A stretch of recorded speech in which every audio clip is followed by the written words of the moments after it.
So you have multiple businesses. That's awesome. But if the portfolio isn't doing as well as it was when you added a new business in, you may be suffering from something that I call a double battlefront. My name's Leo Manzione. I'm a business coach. I help business owners use the systems and principles that just work to make sure that their businesses do exceedingly well. Let's dive in.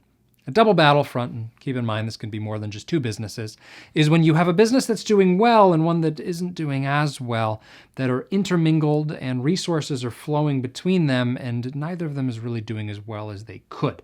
Let's take that apart. First, you want to make sure that the resources between your separate businesses are kept explicitly separate. If you don't know that one part of this portfolio is doing much poorer than the others, you're missing an opportunity to refine that portfolio or fix this one that's underperforming. So make sure you keep them separate.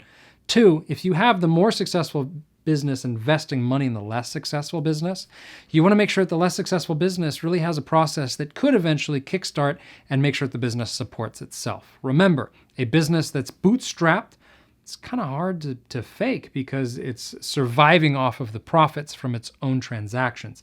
If you have a business that constantly has funds being invested in it, you can have a business that's essentially on life support. It's not really creating a profit, but it has cash flowing in from other sources, so it can look like it's creating a profit. So for this business, as I recommend with all businesses, create that minimum viable product or minimum viable process that could become a profitable transaction.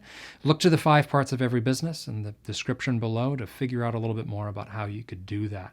The last phenomenon, which is really key, and this is often the reason that people are in this situation in the first place, is as you have a business that's growing and doing well, and this is something I advocate, you want to look for opportunities in it in order to create something. And a really common phenomenon for this in the work that I do is a service business. So somebody that's good at what they do, started a business so that they could turn a job into something that works without them. They find an opportunity for something that's scalable. Because here's the thing, a service business, in this example, is fundamentally limited, especially if there's one person providing that service. There are only so many hours that they can work. And if the only solution to growing that business is adding more people, that can be a pretty tough journey to be on. So I do really recommend finding opportunities for a business that could be scalable, but go back to what I said earlier. Make sure that that scalable business has some form of a minimum viable process that can become a reinforcing loop where it reinvests in itself. So to recap, if you have a double battlefront, make sure that first and foremost, you're keeping these businesses explicitly separate so you know that how each is doing.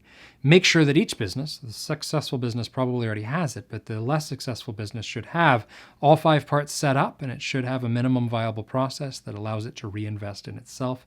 And lastly, and I know that sounds strange, look for opportunities for a double battlefront, because now that you have the tools to fix it, you can find something within that business that could be scalable or profitable or awesome in some way. And with these tools, you can make sure that that portfolio succeeds overall. My name is Leo. I'm a business coach. If you want more details on those 5 parts of every business that help make those businesses successful, or you want some help, please check the description below.